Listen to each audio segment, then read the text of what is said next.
Ngayon naman ay dadako tayo sa pangatlo at pinakamahalagang bahagi ng ating gawain sa araw na ito, ang pakikinig sa salita ng Diyos. At bago po yun ay magkakaroon po tayo ng salitang pagbasa sa mensahe na ihahatid sa atin ng ating pastor sa umagang ito at ang yun ay pangumunahan tayo ni Sister Eileen.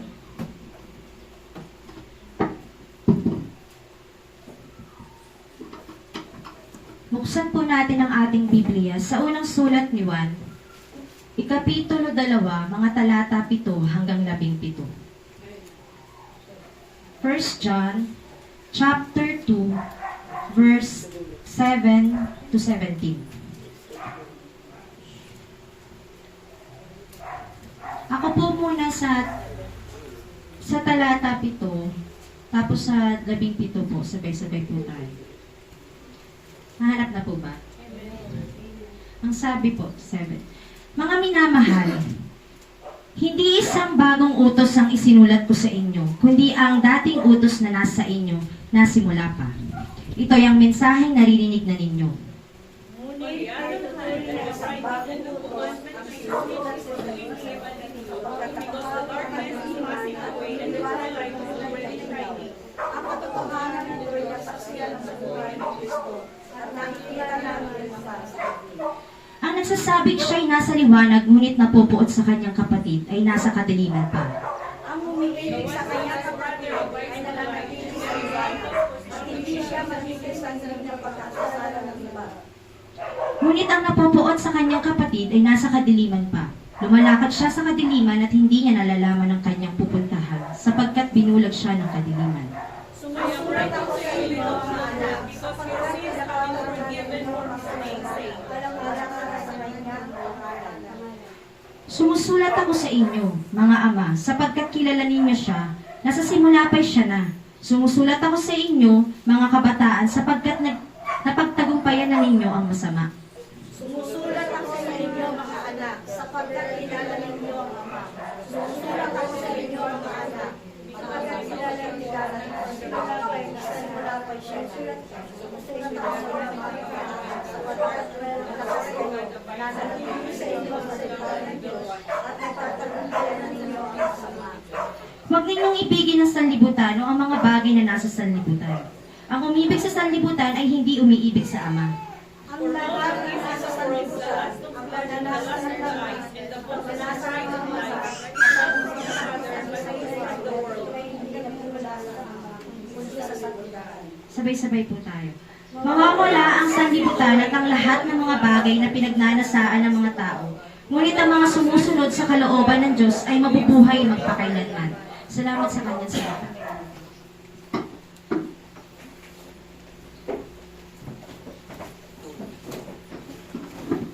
Salamat sa Diyos sa pagkabasa ng kanyang banal na salita. Ngayon naman po ay panatilihan natin ang katahimikan at ituon natin ang ating puso isipan sa pakikinig ng mensahe ng ating Panginoong Diyos na dadalhin sa atin ng walang iba kundi ang ating mahal na pastor, si Pastor Christian Noe D. Guzman.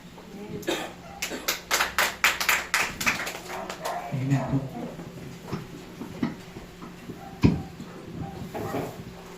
Magpuri po sa Diyos. Tayo po muna ay manalangin. Samahan niyo po sa panalangin.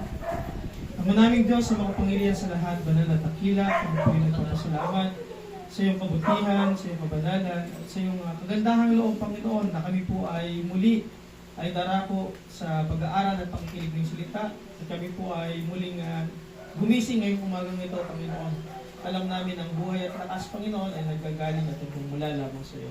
Nilagay ko, Panginoon, na sa inyo pong likuran, ang aking pong buong pagkatao, ang aking pong kahinaan, ang aking mga suliranin, Panginoon, ay maitago at maahiyag lang, Panginoon, ang salita ng Diyos na aming pong bubulay-bulayin sa umagang ito. At Lord, sa anumang pong distraction o anumang mga agam-agam sa aming mga puso at isipan, kami po ay nananalangin na ito po ang pumawi ng lahat nito. Dilayin po namin ang pag-iingat mo at ang pagsama ng Banal na Espiritu kasama Panginoon ng mga lakhay-lakhay ng mga anghel, Panginoon, na protektahan ang lugar natin. Kami po ay nagpapasalamat, kami po ay nagpupuri, at kami po ay dinadakila ang pangalan mo sa aming kalagitnaan. Sa pangalan ng aming Panginoong Kristo, ang lahat ay magsabi na Amen. Amen. So, nung Friday po, napakaganda ng inyong talakayan. Ako po ay assigned din po sa main na commander po ng ating prayer meeting. At syempre sa kabilang parte, si Pastor Noli nagkaroon ng health condition. So, hindi siya nakapunta ng mga gawain, pero kaya nagpapalakas. Mamimiss natin siya ng ilang Sundays. But I know, nasa online yan, may makikita natin ang nagla-like or whatsoever. Parehas po kami ng isinare ni Pastor Martin, bagamat ang title po ng ating tema ngayong buwan ay The Love That God Hates. Okay, at hindi man po kami ganong nakapag-usap ni Pastor Martin, pero isang talata po yung mga talata, yung aming pong naihayag ng Biyernes. So ang ating pong teksto ay binasa po natin sa mga talatang 7 hanggang 17. Ngunit po ang ating focus, ang ating main verses na pag-aaralan at pagninilay-nila, yan ay mula sa 15, 16 at 17. At dito po, matutunghayan po natin ang mga katagang God, love, at hates. Tama po ba? At sa mga panahon ngayon, February, uso-uso ngayon yung love month. Tama po ba? Love month daw ngayon. So, ewan ko kung anong bida ngayon. Bida yata mga mag-aaying-aying. Yung isip aying-aying. Hindi ko alam yun. Speaking pa siya pa doon. Hindi, mga magkakasintahan, magkakatipan. Hindi ako gumagamit ng mag-shoot. Parang medyo bumababa yung relationship status pag gano'n. Ako, katipan o minamahal. Tulad ng sulat ni John, minamahal, ang address niya sa mga manampalataya ay mga minamahal. Kung kayo ay loveless, huwag kayong mag-alala, kayo ay minamahal. Minamahal tayo ng ating Panginoon sa Kristo. So dito po sa ating mga talatang binasa, sa talatang 7, basahin ko muli, sabi dito, mga minamahal, hindi isang bagong utos ang sinusulat ko sa inyo, kundi ang dating utos na nasa inyo na, mula pa sa simula pa. Ito ay ang mensahe na narinig na ninyo. Okay, tapos sa 8, sabi ito, ngunit may turing na isang bagong utos ang isinusulat ko sa inyo sapagkat tagapawi na ng kadiliman at dumiliwanag na ang tunay na ilaw. Ang katotohanan ito ay nasaksihan sa buhay ni Kristo at nakikita rin naman sa atin. So, mga kapatid, sabi ni John, hindi na ito bagong utos. No, ito ay narinig na at alam na natin pa ng pasimula. Ngunit, ito ay maituturing ding panibagong utos. Ano yung ibig sabihin nun? It's a reminders, it's a requotation of the commandments that given to the believers. Okay? At sa ating tema, do not love, love that God hates. So ang subtitle po na ibinigay ko po rito dahil 4 na linggo po natin pag-uusapan ito, ang mga the rest of Sundays ay kay Pastor Martin at kay Pastor Noli. Binigyan ko po ng subtitle, no, na the love that God hates. Number 1, the first Sunday is the love of the world and the things of this world. Parang mga nakinig nung Friday, marami ng baon ngayong araw na ito. Tama ba? Sino-sino po ba yun na sa prayer meeting at online ng panahon na yan? Yan. So, madali na po tayo makakapag lilipad. I-solo na lang muna yung electric pad. Okay lang kung pawis na. Hindi pa rin yung ating mga notes. Tatagal tayo. Yan. Dito po, ang authorship po nito is si Apostle John. Ang ating author ng Book of John, si Apostle John, ito po ang apostle na kilala sa pagiging the Apostle of Love. He presents and talk about so much more of God's love and God is love. Kung titignan mo sa 1 John, 2 John hanggang 3 John. Pero specifically, makikita mo itong verses na ito sa chapter 1, kung chapter 4, kung hindi ako nagkakamali sa aking memory verse, sa talatang bandang yan. Kaya lang ayoko manghula Sa memory verse natin, so bandang 8, kung hindi ako nagkakamali, tama nga. So, chapter 4 ng 1 John, chapter 4, verse 8, he who does not love does not know God, and for God is love. So, ito po ang sulat o love letter Love letter ni John para sa mga mananampalataya, tigit sa love letter ng Panginoon sa atin. No, pinapakilala rito ang pag-ibig ng Diyos at kung paano nagre-reflect ang pag-ibig ng Diyos sa mga mananampalataya. No, sa pamamagitan ng liwanag, okay? Ito po ay lumiliwanag din sa ating mga buhay dahil sa pag-ibig ng Diyos. So much of that, okay? But, nowadays, persons or people are too much obsessed. Ano ba yung word na obsessed? Nahuhumaling. May kanta yung mga youth, no? Parang sa iyong ngiti, nahuhumaling. Parang gano'n, eh. Parang kanta yata yung sarap. Hindi natin kakantayin. Makamulan. No? Now, obsessed in the world and the things of this world. At dito po, sa ating mga pinag-uusapan ngayong magang ito, the struggle was very hooked up and too addictive. No, nakaka-hook up and addictive. So, nakakita na po kayo ng isang tao na hook at pangit yung word, no? Addict. Diba? At nahuhumaling. Talagang obsessed sa isang bagay. Hindi na natin masasabi na drugs or whatsoever. Pwede yung anything. No? Pwedeng obsessed sa kanyang sarili. Ano tawag din? Pugi-pugi sa sarili. Gandang-ganda sa sarili. No? He consider himself above any other else. No? Yung talagang buhat bangko to the highest level. No? Yun po yan, mga bagay na ating tinatangkilik. Okay, yung ating political stand, yung ating political position, yung ating political color, yung ating mga ideolohiya, filosofiya, lahat ng maya, sabi niya, sabi mo, mga ganon. So, hindi yan nagdedepende sa isang bagay lang na katulad sa substance abuse or whatsoever. Pwede yan sa Facebook, sa cellphone, diba? At sa anumang tinatangkilik na paborito natin. Pwede rin yan sa hobbies natin. Diba? Korean novela. Yan, isa-isa na. Hindi yan pag-uusapan natin. So, they are hooked up and addictive by seeking fame, pleasure, power, and riches. Without seeking, yung pinaka-kailangan. Yung pinaka-mahalaga. Ano yun? Yung pag-ibig na nagmumula sa Diyos.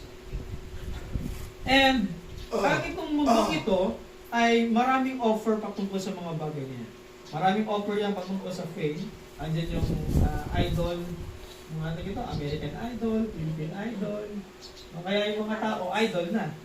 Diba? Kaya tawag nila sa mga hinahangaan nila, idol. Pero tingnan mo, pag-aralan mo yung term na idol.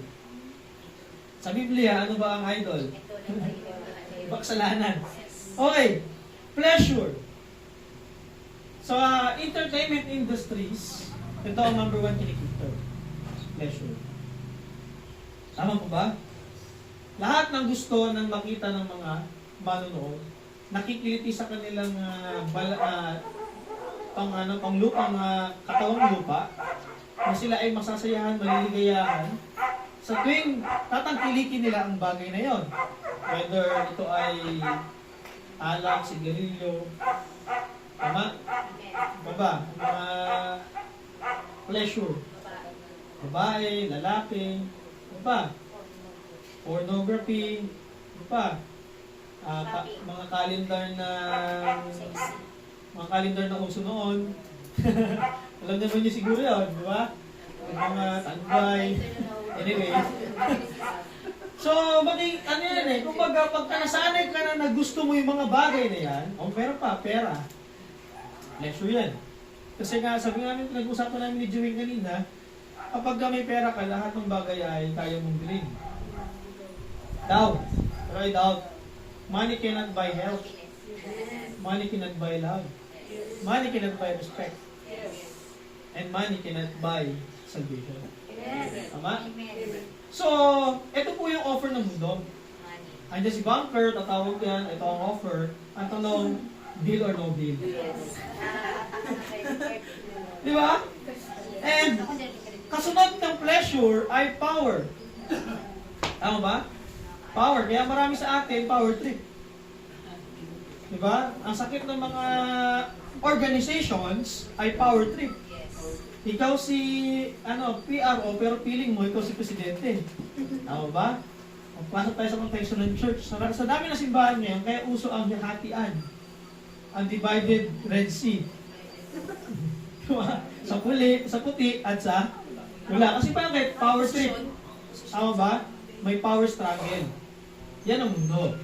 No, so much of that, hindi natin mag-uusapan yun. Riches. Sabi nga, kapag maganda ang status quo mo ng buhay mo, kaya mo paikutin ng lahat sa iyong palad. Tama? Pero may naalala ko pag ganun si Job. Nasa kanya na ang lahat nun. Di ba? Karangyaan, dami ng flocks, di ba? Yung magandang buhay. Pero sabi ng Lord sa kanya, kaya bang hawakan ang Pleiades sa iyong mga palad? Diba? So, yung riches na yan, yung lahat ng fame, pleasure, power, riches, etc., temporal lang. Kaya nga kung binasa mo yung 17, di ba? Mapapawi yung mundo. Okay. Dito, if God is love, sa pag-aralan natin, God is love. Kasi John 3:16, for God so loved the world. Di ba? That He gave His one begotten Son, that whoever believes in Him shall not perish but have eternal life. Ang punto de vista doon, yung pag-ibig ng Diyos. Gayon na lamang ang pagsinta o pag-ibig ng Diyos. Mas wala sa Tagalog, no? Na ikaw at ako, na dati nasa sanlibutan, ay nakasumpong ng pag-ibig ng Diyos. Pero, Pastor, pinag-usapan natin that God is love. The question is, does God hates? Yes. Does God hates? And if hates, or if say so, what are those things that God hates? Kung titignan niyo po sa Hosea chapter 9, verse 15, babasahin ko na lang po sa aking notes, sa salin ng New King James, NASB. Sabi dito sa Hosea 9:15, all their evil is in Gilgal. Indeed, I came to hate them, or hate them there. Because of the wickedness of their deeds, I will drive them out of my house. I will love them no more, and their prince are rebels. Kanino address ito? Di ba sa bayan niya? Sa piniling, sa Israel o sa Hebrew people? Ang sabi niya, no? I hate them. Ano pa? I will drive them out of my house. Ano ibig sabihin? Pasok tayo sa konteksto ng mga tao. Di ba kapag nagmamahal ka, alam nyo ito, the more you love, di ba? Attentive, no? The more you hate, parang hindi ako agree doon. Tama lang kabila, di ba? The more you love, the more you hate. Bakit kaya? Sobrang nasaktan. Sobrang nasaktan. Parang may hugot si nanay, At Eileen, di ba? Kapag ka si brother o si mister ay merong umaali-aligid, matutuwa ka ba? Pipirma na ako sa tanan. Pero mahal na mahal mo siya. Tama ba? Mahal na mahal mo siya. Yes! Kaya ka sabi, till death do us part. Diba? In sickness or in health, till death do us part. Parang mawala si brother Dennis. Nakita niyo yung logic? The more you love, and the more you hate. Bakit? Sabi ni John MacArthur, you love that person, and if that person threatens by someone, or that person is nanakawin sa'yo, or mawawala sa'yo, you perfectly hate those threats. Tama ba? No, parang gagawin mo lang. Ako, parang gano'n, di ba? Alam mo ba? Tao tayo, pero gano'n tayo magmahal. Gusto ko, akin ka lang. Gusto ko, ako lang. Tama ba? Tao yun, ha? Paano pag may iba? Bumalik ka na sa nanay at tatay mo. Ganun yung mga tagline ng mga pelikula. Tama ba? How about God? He perfectly loved us. Tama ba? And then, that perfect love, may kabilang mukha po yun. Agree? Umpisahan ko po sa pointer number 1. Sabi nga doon, this is not a new commandment, but then again, sabi niya, ay susulat ko at magiging ituturing na bagong command. So the first point natin is, there was a commandment given to the believers. Commandment. Mamaya natin na alamin kung ano yun, pero bibigyan ko ng hint. Ang command doon ay, do not love the world and the things of this world. Okay, sa command muna tayo mag-uusap, mga kapatid. Command. Mga nanay, mga tatay, ang ating mga anak, pag sinabi natin, huwag kang lalabas ngayong tanghali, matutulog ka.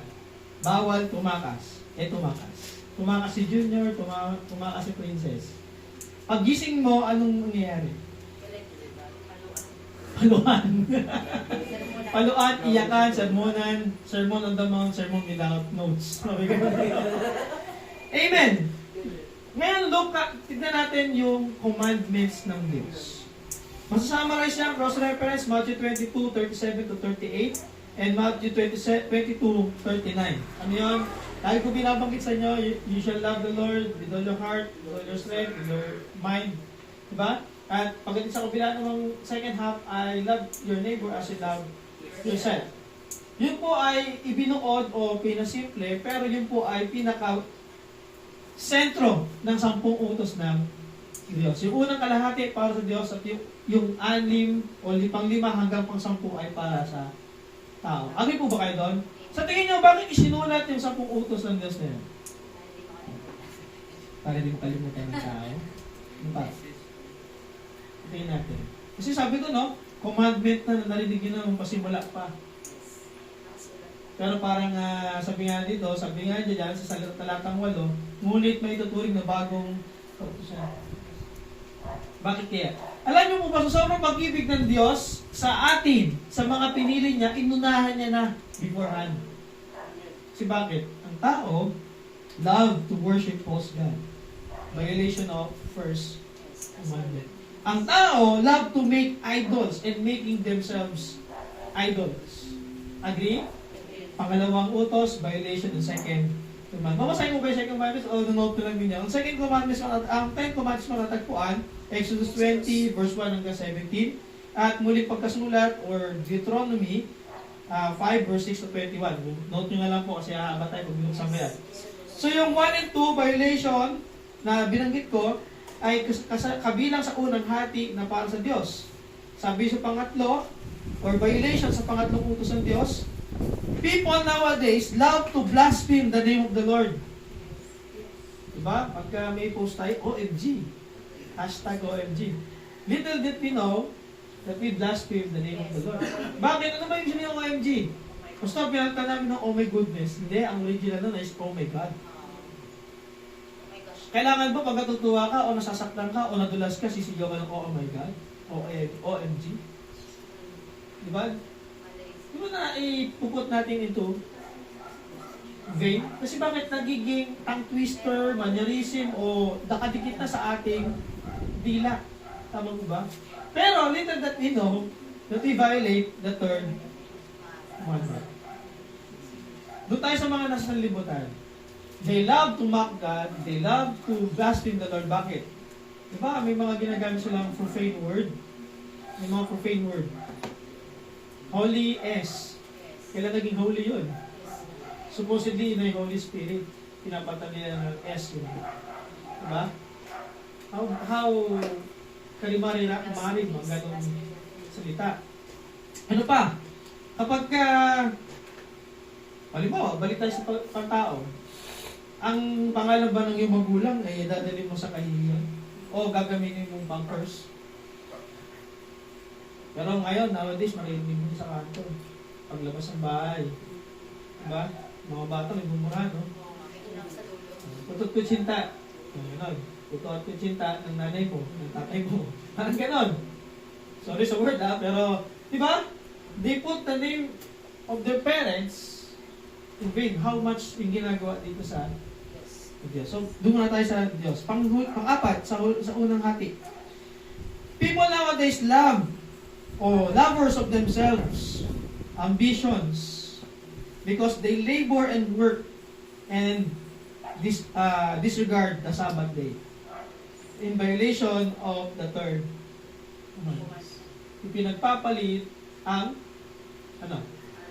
araw ng para sa Diyos. Bakit? Double pay, triple pay, overtime, maraming plus. But, sad to say, we violate the third commandment. Or fourth commandment rather. So, yung unang apat yun. So, yun yung mga bagay na kinamumuhian ng Diyos. Yung pag-ibig o pag-ibig nila o pag-ibig ng tao sa pagpupuri sa mga maling Diyosan. At pagmamahal o paggawa ng mga idol or sinasambang rebulto or kahit ang kanilang mga sarili. Ang pagmamahal ng sobra. Ang pagmamahal upang lapastanganin ang pangalan ng Diyos at ang pagmamahal ng sobra sa kanilang mga sarili. Sunod na hati. Mabilisan po ito. 6 to 10 commandments.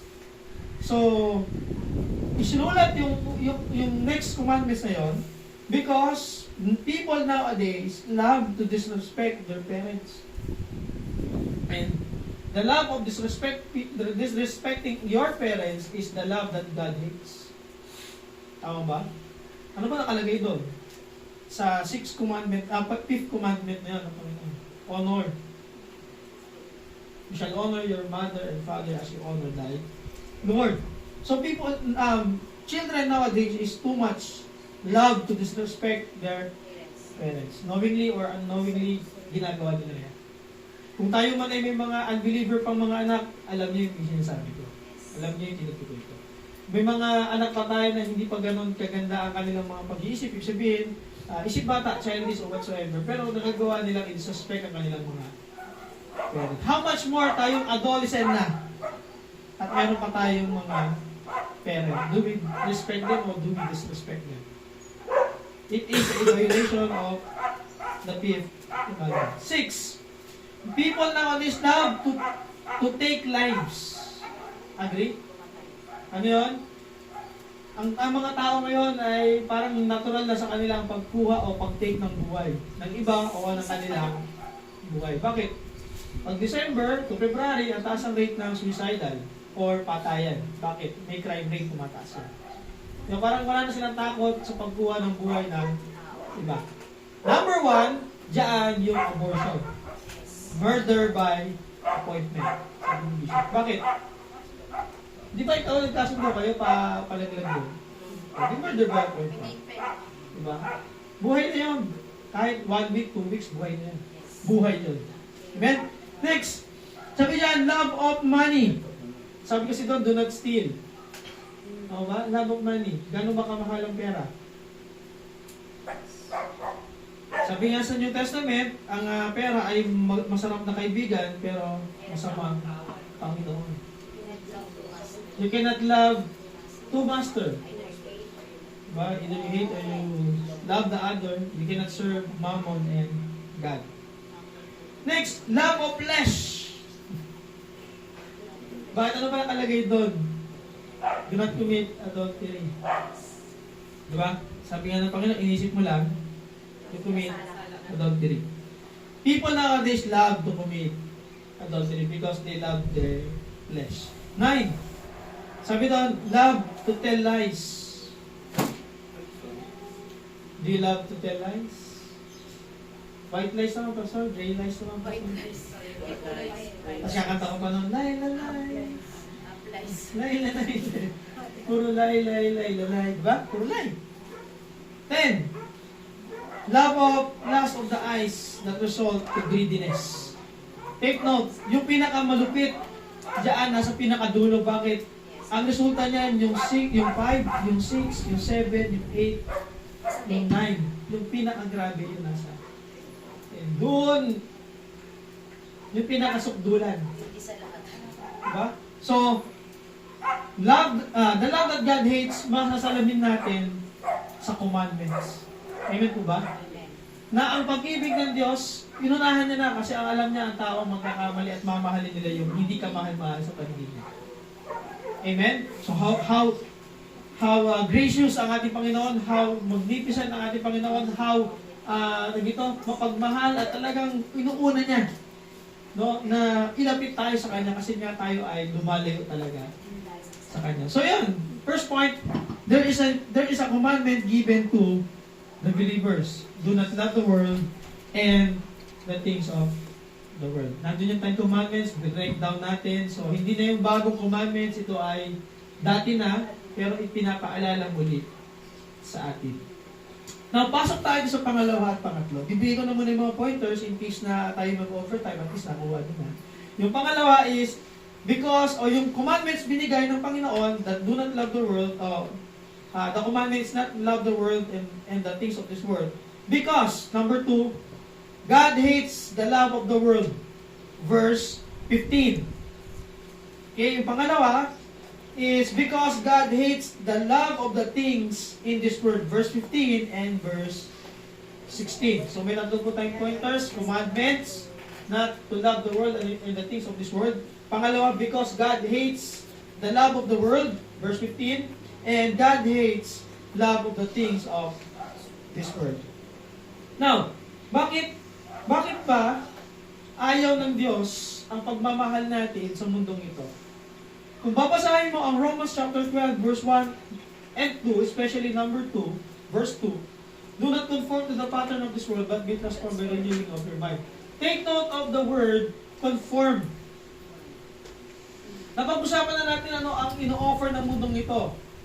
Tama ba kanina? Fame, prestige, money, power, pleasure, etc.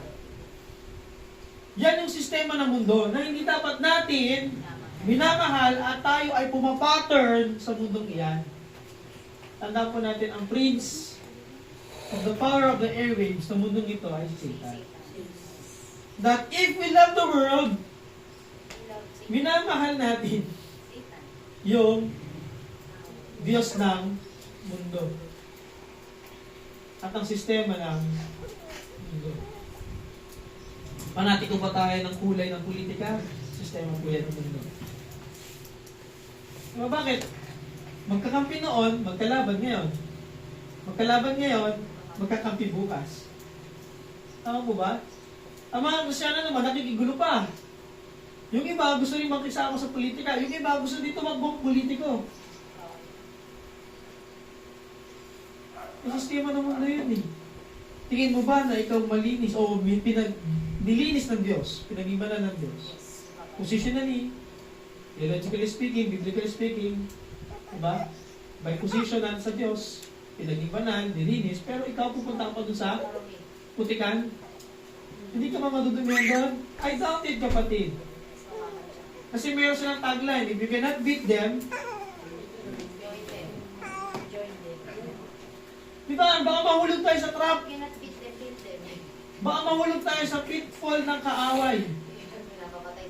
Tama mo ba?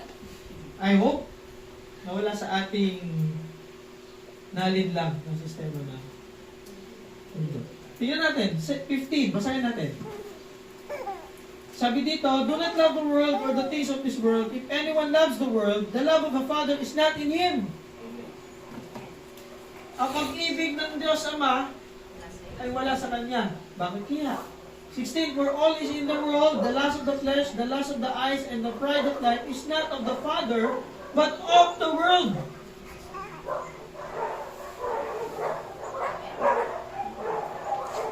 Galit ka, Pastor? Hindi, di ba pala lang.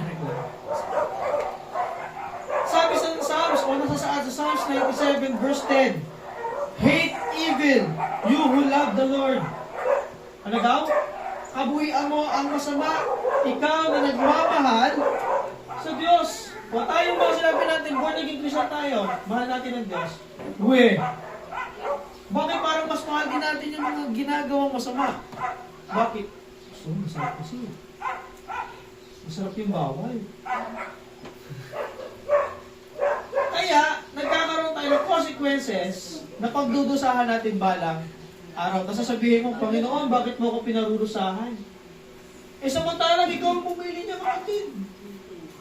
Sabi nga ng Biblia, do not co-equal yoke with unbeliever. Eh, unbeliever ang gusto mong pangusto. Gusto mong maging aying-aying sa mga kababaihan or women or ladies. Diba? Kapag yan ang napili mo, pagdurusahan mo yung buong buhay mo, unless Maborn again siya. At talagang maborn again talaga siya. Paano kung hindi? Miserable buhay mo niya, kapatid. Never been maintindihan niya na sasamba ka pang linggo, iiwanan mo yung tahanan niyo, iiwanan mo yung anak mo, o sasama mo yung anak mo para magpuri sa Panginoon at siya hindi kasama. Ano sabihin sa'yo? Lalayas ka na naman. Ako ba, away po yun. Struggle mo yun. Kaya mapalad, pinagpalad. Ang mga manampalatayang nakatagpo, o nag-asawa, o talagang sumunod sa utos ng Diyos na kapwa mananampalataya. Bakit? Nagkakaunawaan. Dahil may isang pag-ibig mula sa Diyos at may isang espiritu mula sa banal na espiritu. Sabi nga ng Borito, di ba? Anong relasyon ng liwanag at ng dilim? Magiging magkumpare o mag-indo si Jesus at si Satanas? Sa John chapter 8, sabi doon, hindi kayo anak ni Abraham. Hindi rin kayo anak ng Diyos Ama. Bakit? Gusto nyo akong patayin. They do evil to Jesus. And then again, pakakasalan mo yung anak ng dilim, anak ng demonyo, anak ng ni Satanas. Tama mo ba? O love, courtship, and marriage? No, basta ba? Tama ba? Muntik na po ako dyan. Nagkaroon po ako ng kasintahan ng iglesia ni Cristo. Kilala mo yun? Hindi wala na kakakilala dyan. Hindi ko nadala sa church. Ako ang muntik ng madala. Ay, hindi, sa bulian. Tama ba? Ano ginawa sa akin? Kinastigo ko ng Diyos. Hindi ko na kwento kung anong kastigo yun, akin na lang yan. Kasi bakit? It reminds me. Tama? It reminds me of God hating that kind of love. Bakit? Tumatakas ako ng gawain eh. Kayo na lang dyan ha. Umigil na lang ako, magambag na lang ako. Pamirienda nyo. Alis na ako. Bakit? Ay, di pa si Christian nun eh. Diba? Di pa ako pastor nun. Presidente pa lang ng yun. Diba? Iyan pa lang. Sa anak pa lang ako nun. Sa anak yun. Anyway, tayo. Sino ang kaibigan natin? Sino ang gusto natin kaibigan na kasama? Manampalataya o hindi manampalataya? So, sinisiran ko naman. O, sige, good. Pero pagdating sa gawain ng mga kaibigan mo, sinong naaakay? Ikaw naaakay mo sila o ikaw inaakay mo nila? Nung college po ako, dahil hirap umamin dito, no? Painit. Dahil may aying-aying ako noon na pinopormahan, na Kristyano din. Diba? Tapos, meron silang gala after exam at meron yung inuman for sure. Dahil Kristyano siya, babae siya, kasamahan ko, baka mapahamak. Problema, kami ang nakaakay. Tama ba? Hindi kami ang nakaka-akay. Saan ka nakakay, Pastor? Hindi yung shot niya, shot ko rin. Kasi bakit? Babae yun eh, di sasaluhin ko. Problema, kada hawakan ko yung baso, Panginoon. Okay. Anak ko eh. Diba? Tapos, Sabado yun, Linggo, Santa Cena.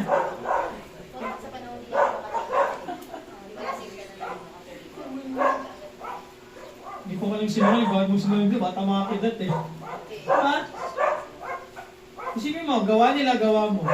Tapos pagdating ng Linggo, hindi na, hindi ako nilalasing, hindi ko lang. Diba? So, hindi ako natutuwa. Nahihiya po ako, pinagpapawisan ako yung mukha ko yun. Pinagpapawisan. Ikinahihiya ko yung part ng buhay ko na yun. Bakit? I know that that kind of love, God hates. Amen? Mga kabataan, makinig. Matuto kayo sa mga buhay ng inyong mga pastor. Huwag nyo nang daanan yung dinaanan, baka makamali. Salamat na lang sa Lord at hindi ako naligaw ng Satanas. Diba? Salamat sa Lord. Ano pa? Sabi niyan, no, God hates the love of the world, verse 15, makikita natin dito, na sa konteksto na ito, that John expressed the fourth test. Ano yung test? Test of love. Ano ang pagsubok ng pag-ibig? Sinusubok nito kung ano nga ba talagang iniibig mo. Si Kristo o ang nasa mundo? O ang pagnanasa ng mundo. Love signifies the affection in our devotion. Ang tanong, kanino? Sa mundo o kay Kristo o sa salita niya? Amen?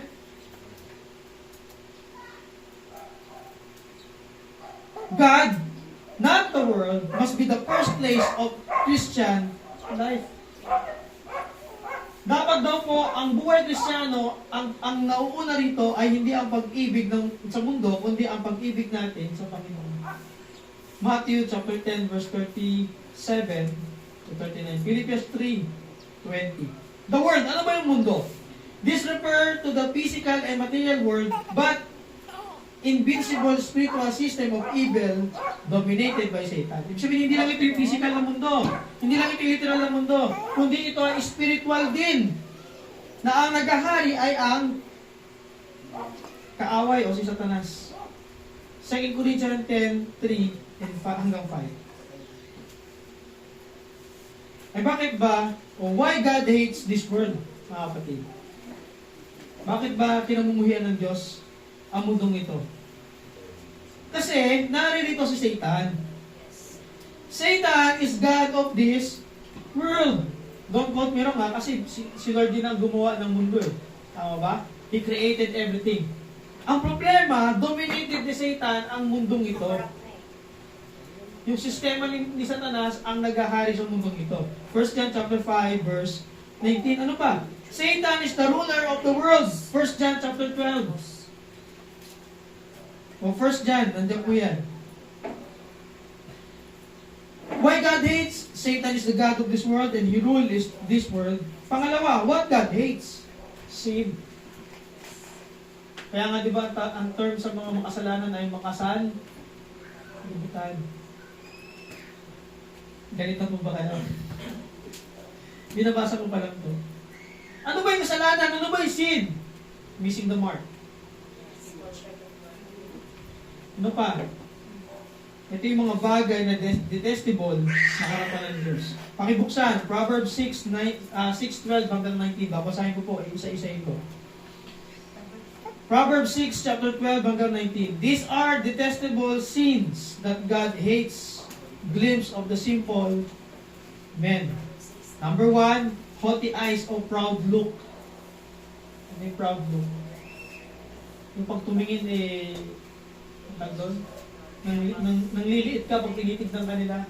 Mapang maliit or matawag doon eh. Mapang matawag doon. Sa Tagalog. Pero dito, proud look. Batang malaki. Parang sabi nga, fierce. Fierce look. Ganun. Next, lying tongue. Verse 12. Ano ba ang laman ng lying tongue? Crooked words. Crooked speech. Ang sabi ng Timoteo, kay Paul kay Timoteo, set an example for the believers in saan yun? 4:12. 2 Timothy o 1 Timothy. Hindi ako nakakamali. Mamaya, buksan nyo na lang po. Set an example for the believers in love, conduct, speech, faith. Tama ba? 4:12 or 1 Timothy 4:15 nga. 1 Timothy 4:12 o 2 Timothy 4:12. Alam mo kung second. Kaya mo yan. Okay, buksan mo na dito. 2 Timothy, tama ba? 4:12. First. 1 Timothy 4:12. Sabi dito, let no one despise you or your youth, but set an example to the believers in word, in conduct, in love, in spirit, in faith, and in purity. O, anong kaibahan nito sa binabasa natin sa Proverbs? Tinapan natin ha. Compare nyo. Haughty eyes, proud look, lying tongues, hand that murders, verse 13, heart that full of perversity, perverse generation, sabi rin ng Timoteo, ng Timothy. Ano pa? Feet with runs wickedly, ang kanilang takbo, kanilang lakad ay puro wickedness, kabuktutan. Bakit? Tara, sama ka sa amin, pre. Bakit? Doon lang tayo. Magtitrip lang tayo, mamamaril lang tayo. Nakabalita na kayo ng gano'n? Sama ka lang sa amin. Bakit? Sorry sa profane word ha.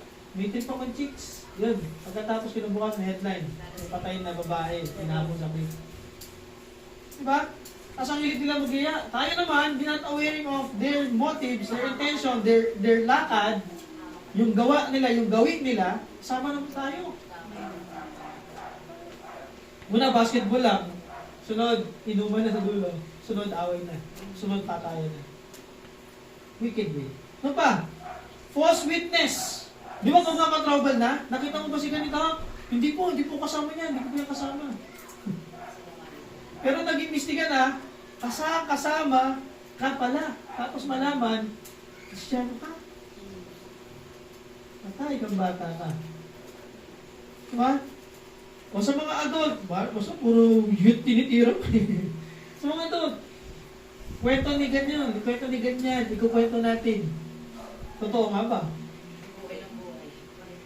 Eh dito, nadapa, nabagupulong, sinugod sa ospital. Pagkwento doon sa kabilang face, naging patay na. Binural na kagad. Diba? How true? 7, discord argument, troublemakers. Verse 14. Troublemakers. What God hates? Divorce in Malachi chapter 2, 16. Adultery, pinag-usapan natin. Idolatry, Jeremiah 44:3.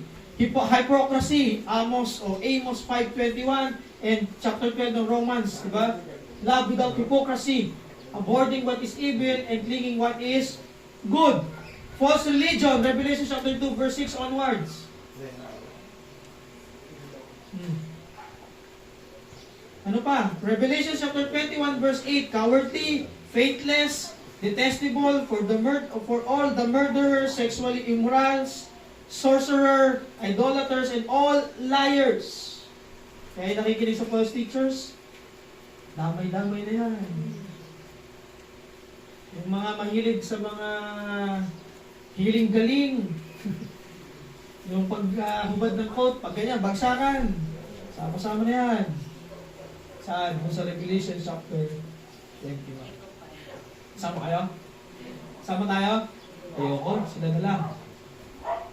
Pero pakita natin na talagang namumuhay tayo sa sabdo. Last point, third point. Because God hates, number 3, the love of the things of this world. Pag-uusapan ko ba natin yung mga bagay na sa libutan? Kung titignan mo ang James chapter 4, while the world's philosophies and ideologies is much that offers, may appears attractive and appealing, that is deception. Yung katalinuhan ng mundo, knowledge, Gnosticism, philosophies, ano ba? Meron kayong fan, si Aristotle, Socrates, si Plato, mga kapatid, philosophy po yun ng mundo. Ideolohiya yan ang mundo. Mahirap pag nabasa niyo pa si Karl Marx, Mao Zedong, diba? Yung mga NPA, yan, mahirap yan. Now, all that is in the world, verse 15 hanggang 16, lahat ng nasa sanlibutan. Tayo ay nasa sanlibutan, pero hindi para sa... Saan ba tayo para saan? Citizens of heaven. Tayo ay alien lang dito. Diba? Manlalakbay, foreigner. Desire of the last God. Ito, tignan natin kung ano yung nasa mundo. Magkatapusan po tayo, please bear with me. Magkatapusan po tayo, 3 verse lang po ito. Nanganak nga lang maraming cause reference. No? Sabi dito, 16. For that is in the world, the lust of the flesh. Pinag-usapan natin kanina. The lust of the eyes, and the pride of life. This is not the Father's, but of His Word. Pag-usapan natin yung lust of the flesh. Anong gusto ng laman? Kayahay. Tama? Bakasyon. Tulog. Ano nga lang, puyat ako. Sarap na tulog kanina. Takalinig yung alarm clock mo. Ako, sabi ko, mabago na. Medyo may problema sa bahay, sa mga bata eh. Ganun talaga yata, brother, maging bata eh. No? Ang lifestyle mo is po yan. Hindi niya naranasan yun. Kaya ako ngayon, nangayayat ako umante. Sana nangayayat pa ng gusto. Joke lang. Para diet, eh. No? Joshua! Oh. Ako lang, basta. Diet ka na. Anyway, side kidding, erase. Ano ba gusto ng flesh? Oh, saging ngayon. Diba? May mall. May baratilyo sa mall. Takal na kami pastor. Akala ko pa, spoiler na. Oh, may piyesta sa silang, kainan. Piyesta, yun nga lang, piyesta ng mga santo-santo yun. Diba? Oh, suki nga minsan mga Kristiyan ng Kristohan eh. Papaabit tayo, no? Diba? Ang problema, nakikisa tayo sa piyesta nila. Hindi yung pagkain, yung ikinasasama. Hindi yung inihain. Ano yung celebration? Diba? Pero may paalala din ng Biblia, hindi pumapasok sa bibig ang nagpapasama sa tao, kundi ang lumalabas sa kanya. Hindi po yung dinig. Lalo magluto ni Bishop Bernard, no? Amen. Next, sabi dito, the last of the eyes. Ano ba ang pinagnanasaan? Bakit sa mga ano yun? Ng iyong mga mata. Pero yung talagang proper term. Ano ba ang pinagnanasaan ng yung mga mata? Shopee. Tayo tayo dyan. Shopee, Lazada, TikTok. TikTok sale. Ano pa? Last of the eyes. Di ba kapag nakita mo yung kapitbahay mo,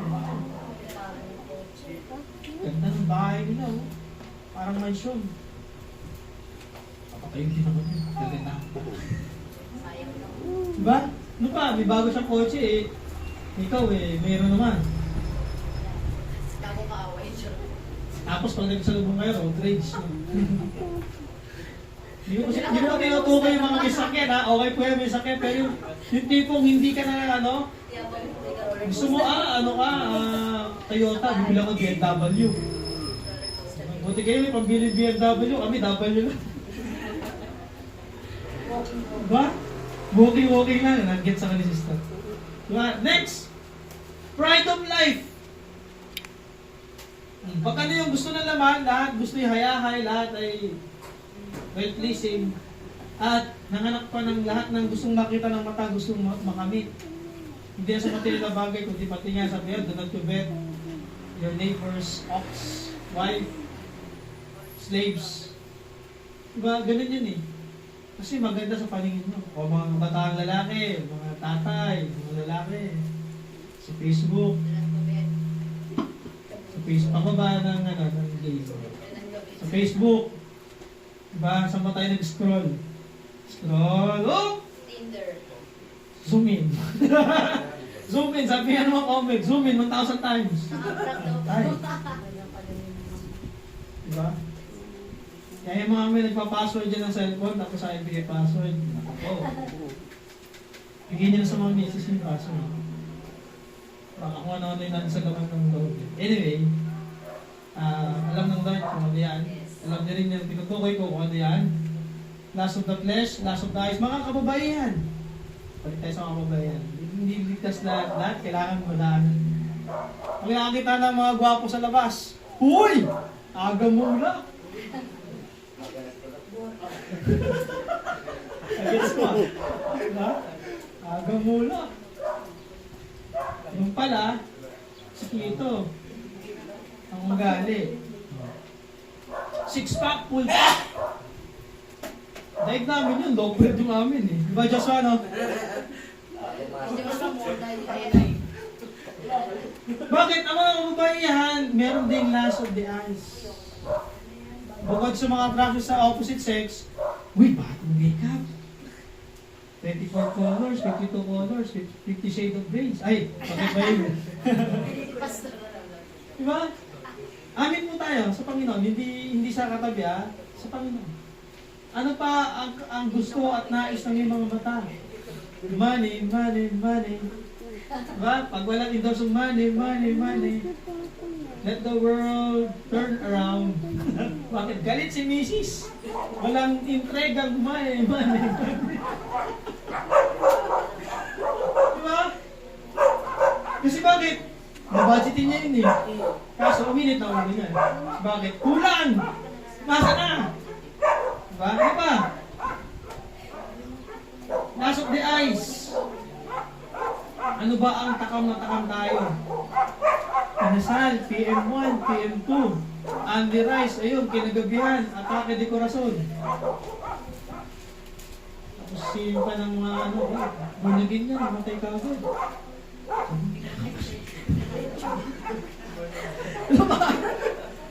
Kasi po, ang mga bagay na maganda sa ating paningin, kahit di natin kayang abutin, pipilitin po nating makuha. Tama ba? Last but not the least, the pride of life. Ano bang ibig sabihin nito? Proud. Ano pa ba? Kapag mataas, boastful. Di ko kailangan ng Panginoon. Meron akong pera, kaya ko nang bilhin lahat. Kaya gawin lahat. Sino ba si pastor para terminate kami, para disiplinahin kami? Wala naman, nobody naman kami. Nobody, we are nobody. But, mandato ng Panginoon sa amin. Mandato ng salita ng Diyos na iproklama ang salita ng Diyos. We are nobody. Without that, we are nobody. At tulad na rin po kami. Diba? Tao, natutukso at nadadarangin. Ang kagandahan, gwardyado ng salita. And that's the secret. Kaya kinuna ko muna yung command, yung salita. For us to be able to not love that God hates, we must embrace His word, His commandments.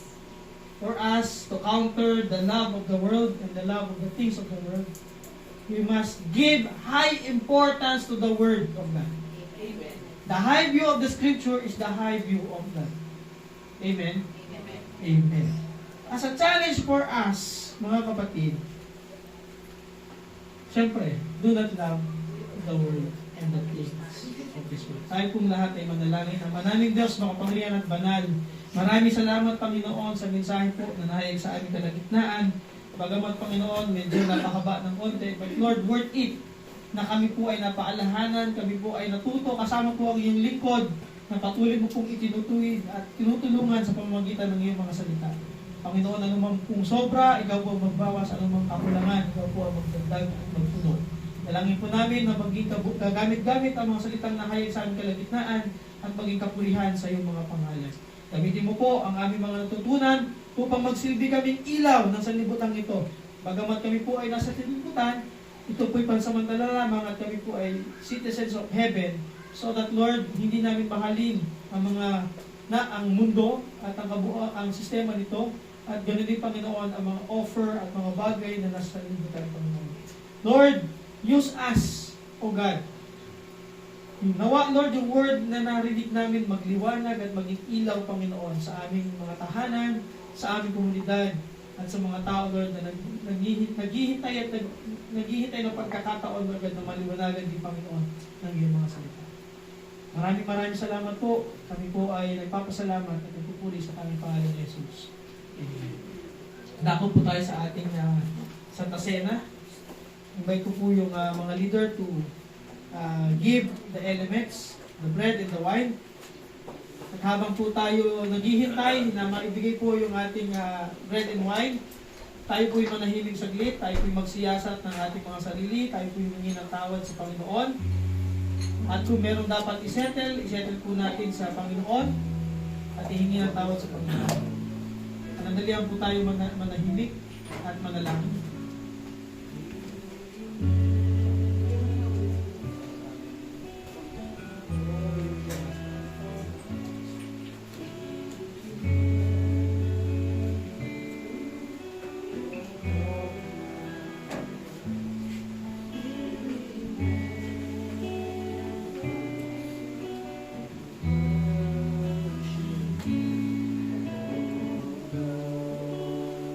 Banal na hapunan ay tinatawag ding hapag ng Diyos, banal na komunyon, pagpipira-piraso ng tinapay, Santa Cena at iba pa. Ito po ay isang makasaysayang pagsunod sa ipinag-uutos ng Diyos na ating alahanin ang magpakailanpaman. Mga kapatid, may paalala rin po ang Biblia na ang sino man pong hindi karapat-dapat tumanggap, kumain, uminom tinapay o ng katas ng uba sa saro ng Panginoon nang hindi nararapat sa Kanya ay kumakain at umiinom ng sarili ng ato. Kaya po tayo ay nagsisiyasat kung ano mang pagkakamali, pagkukulang natin sa Panginoon ay atin po itong hihingi ng tawad. At kung mayroon man tayong nagawa ng kamalian na kapatiran, pwede po natin itong isettle. Ang habag ng Panginoon ay isang taimtim na pagpapahayag ng kamatayan ng Panginoon hanggang siya ay muling bumalik at pumarito dito sa mundong ito. Unang Korinto 11:26. Mga minamahal, tayo po dapat magsuri sa atin pong mga sarili at yaman din lamang na ito po ay turo ng kasulatan, tayo po ay darako sa panalangin. Tayo po ay manalangin. Ama naming Diyos, kami po ay naririto. Malapit at tumaharap sa banal mong trono ng Panginoon. Alam po namin na kami po ay hindi karapat-dapat dahil po sa aming mga karumihan, pagkakamali at pagkakasala. Panginoon, kami po ay humingi ng tawad, nagpapakumbaba at nagpapalinis. Kami po ay hugasan mo at patawarin mo po sa aming mga kasalanan. Maraming salamat po sa iyong pagpapatawad at sa iyong pagpapanumbalik sa aming Panginoon upang kami po ay maging kalugod-lugod. At ang aming pong pagtanggap sa mga elementong ito ay ayon po sa iyong kalooban. Maraming Diyos, salamat po sa iyo po, mapulit sa salamat. Taas po natin ang hostia. Atin pong ipanalangin. Panginoon naming Diyos, lubos ang aming pagpapasalamat sa iyong dakilang pagmamahal sa amin. Bagamat kami po ay hindi karapat-dapat sa iyo, minarapat mo po pa rin kaming maging mga anak mo. Sa pamamagitan ng pagkamatay ni Jesus sa krus ng Kalbaryo, para sa ipagkapatawad ng aming mga kasalanan, dalangin po namin na sa aming pagtanggap sa katawan ni Jesus na nabayubay sa krus, patuloy po ninyong pag-alabi ng aming mga puso sa pagbuburi sa iyo. Pagpalain mo po ang ostang ito upang ito'y maging pagpapala rin sa amin sa pangalan ng Panginoong Jesus.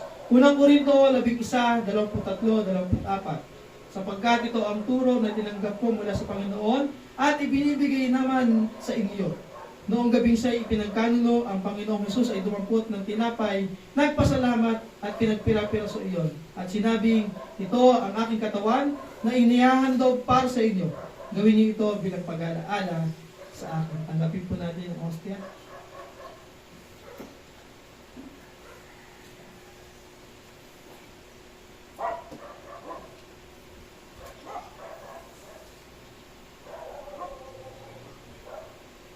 Taas po natin ang saro. Ating po ipanalangin. Panginoon namin Diyos, kami po ay nagpapasalamat din sa iyong kaloob na buhay. Ang dugo ni Jesus na nabubos sa krus ng Kalbaryo, na siyang nagugas sa aming mga kasalanan upang kami maituring mong mga anak. Niyahandog po namin sa iyo ang aming mga pagsamba at pasasalamat bilang sanghaing buhay para sa ikaluhati ng iyong pangalan. Habang patuloy po namin ipinahayag ang iyong kaharian at ang iyong muling pagbabalik, ito po ang aming dalangin sa pangalan ni Jesus. Amen. Unang Korinto 11:25-26. Matapos maghapunan, dumampot din siya ng kopa at sinabi, ito ang kopang ito, ang bagong tipan na pinagtitibay ng aking dugo. Tuwing iinumin ninyo ito, gawin ninyo bilang pag-alaala sa akin. Sapagkat sa tuwing kakain kayo ng tinapay na ito at iinom sa kopang ito, ipinahayag ninyo ang kamatayan ng Panginoon hanggang sa kanyang muling pagparito. Tanggapin po natin ang simbolo ng dugo ni Kristo.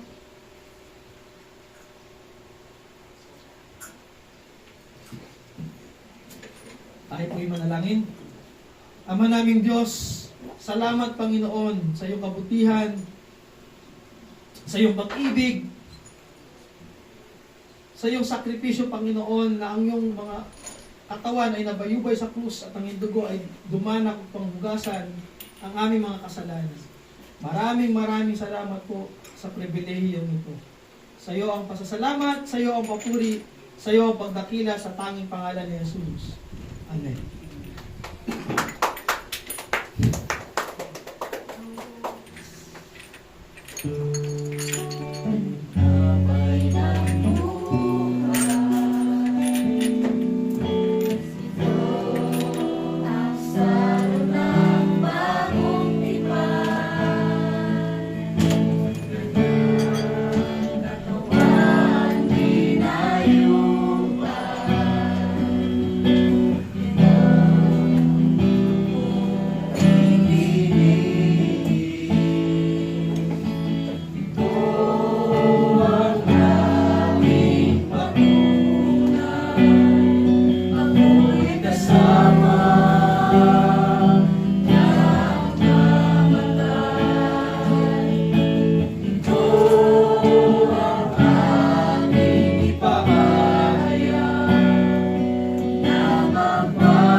Palakpakan po natin ng Diyos. Maaari po tayong po para po sa mga announcements.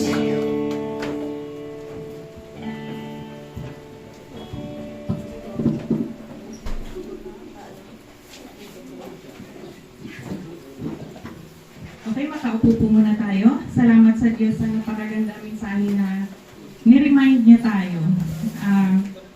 Remember na the main purpose ng tao, ng mga anak ng Diyos is to glorify God.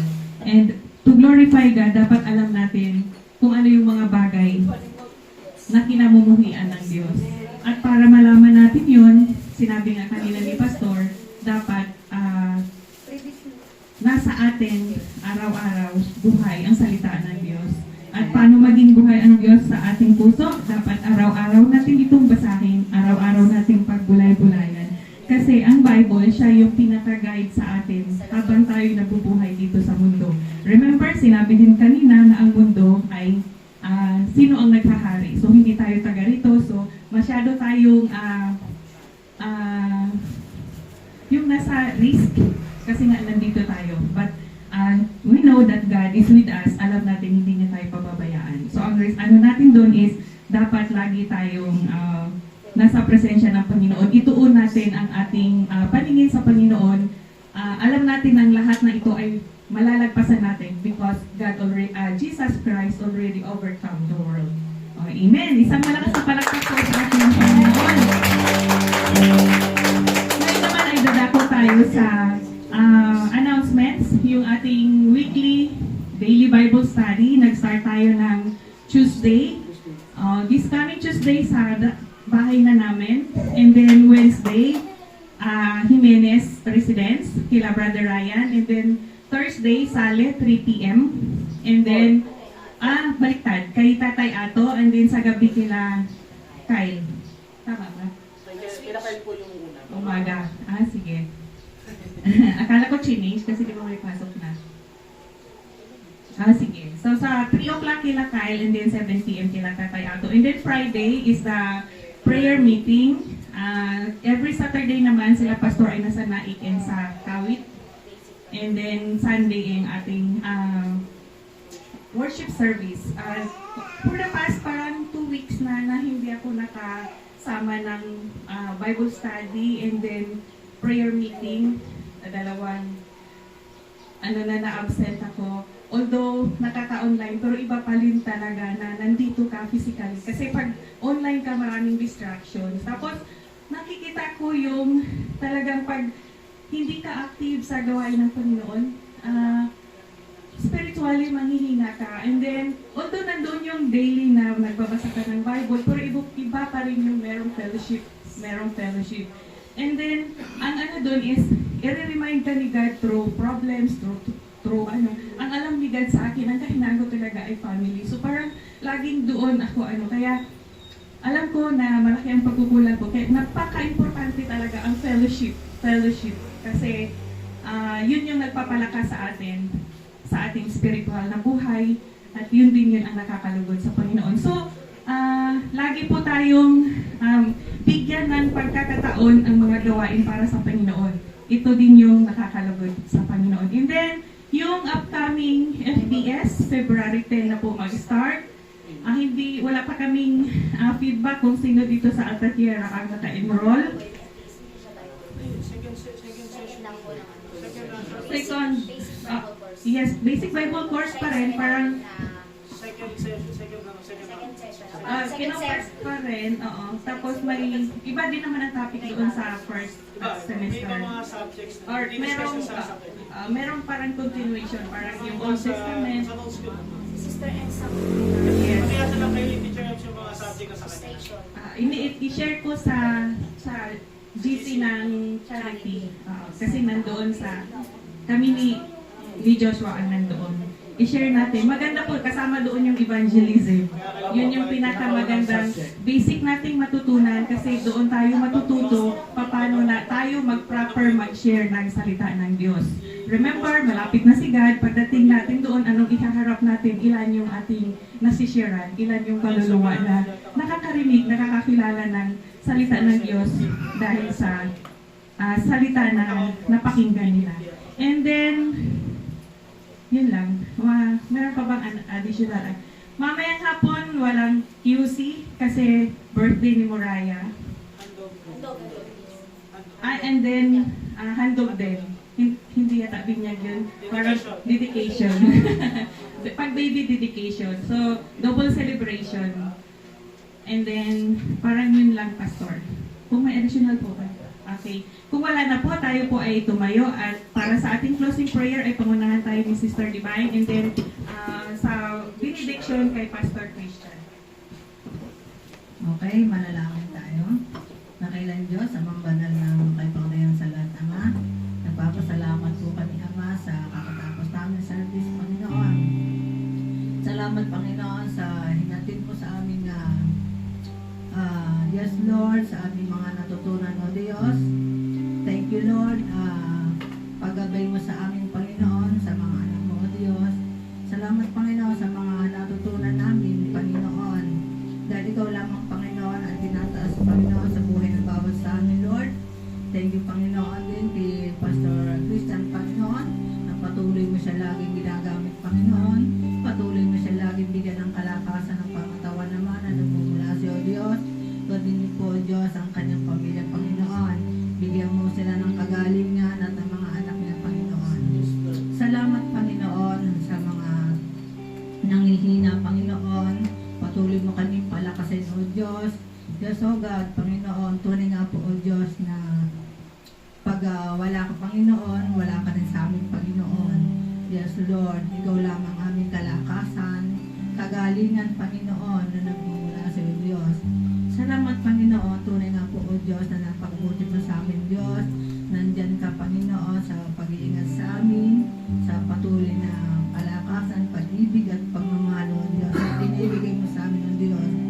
At dami niyo po, Diyos, Panginoon, sa pag-iwawalay namin, Panginoon, sa pag-uwi namin, O Diyos.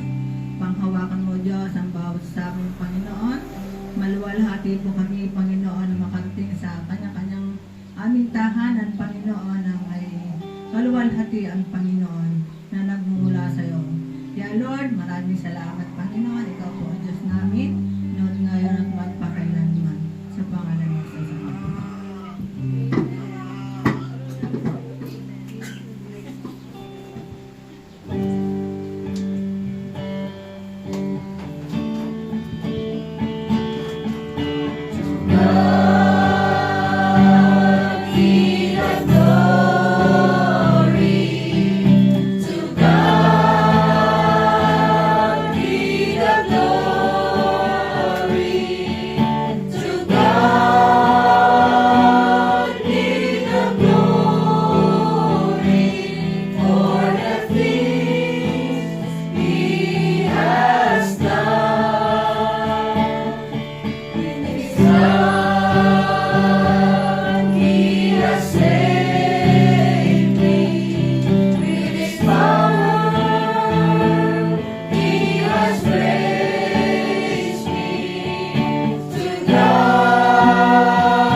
Tanda po na pagtanggap natin ang pagpapala mula sa ating Panginoon. Now to Him who is able to keep you from stumbling and to present you faultless before the presence of the glory of His glory with exceeding joy. To God our Savior, who alone is wise, be glory and majesty, dominion and power, both now and forever. Amen, amen, and amen. God bless po. Kumayan po ang ating mga kapatid sa panamatan.